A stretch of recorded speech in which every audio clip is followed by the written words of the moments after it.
Okay, then I got the CATastrophe one. Monster Jam, guys. Same mix as well, 38 packaging.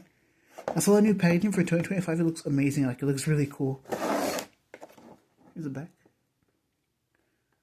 We all know what this is. So I'm not getting Soldier Fortune because I already have it. I'm not buying variants anymore. Like I said, I'm just buying the new ones that come out because that's too much money wasted, guys. Part of the Crazy Creatures line. Here it is. Let's go ahead and unbox it.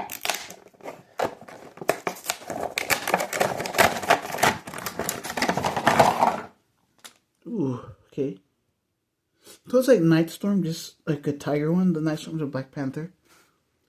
There's the tiger stripes, guys, pretty cool. And the teeth look nice. The wrinkles are here, pretty cool. The ears, the tiger stripes. Orange tires, black rims and beadlocks. Orange roll cage. White chassis. It says CATastrophe on the side right here. The back of it. BKT on the tires.